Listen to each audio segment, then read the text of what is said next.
Mid মর্নিংয়ে সবারই মন চায় টক কিছু খেতে, আর আজ আমি যে খাবারটার কথা বলবো সেটা যারা টক লাভার তাদের খুবই ভালো লাগবে। আজ নিয়ে আসলাম এই যে বিলম্ব। এটা অনেকেই অনেকভাবে খেয়ে থাকেন, কেউ ডাল দিয়ে রান্না করে, আবার কেউ ছোটো মাছের সাথে চচ্চড়িও করে, আবার কেউ কেউ মাখিয়েও খায়। আজ আমি এটা মাখাবো। আর এর জন্য বিলম্বগুলো অনেকক্ষণ পানিতে ভিজিয়ে রেখেছিলাম, তারপর সুন্দর করে ধুয়ে নিয়েছি। এখন এটা স্লাইস করে কাটছি। এটা মাখালে কিছুটা এটার ফ্লেভার কামরাঙার মতো লাগে। তো এই যে পাতলা পাতলা করে কেটে নিয়েছি,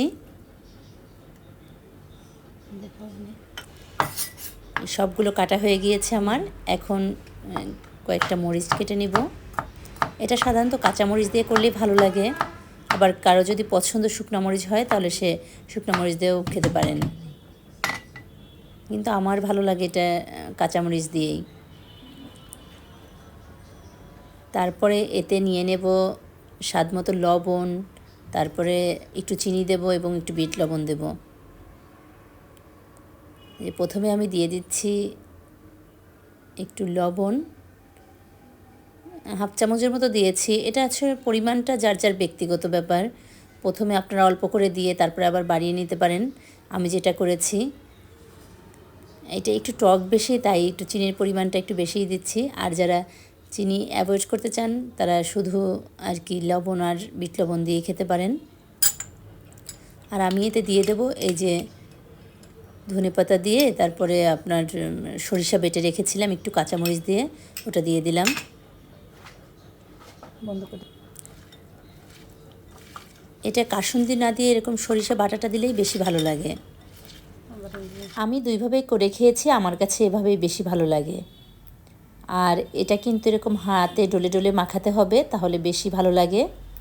চামচ দিয়ে মাখালে এটার টেস্টটা অতটা আসে না। আর এভাবে মাখানোর পরে আমি আবার একটু চেক করে দেখব যে লবণ ঝাল সব ঠিক আছে কি না। আমার সব কিছুই একটু একটু লাগবে। এটার এক্স্যাক্ট আসলে মেজারমেন্ট কখনোই করা যায় না, কারণ কেউ দেখা যায় একটু লবণ বেশি খায়, কেউ একটু লবণ কম, আবার মিষ্টির পরিমাণটা কেউ বেশি কম। এর জন্য যার যার টেস্ট অনুযায়ী এটা আর কি কম বেশি করে নেবেন।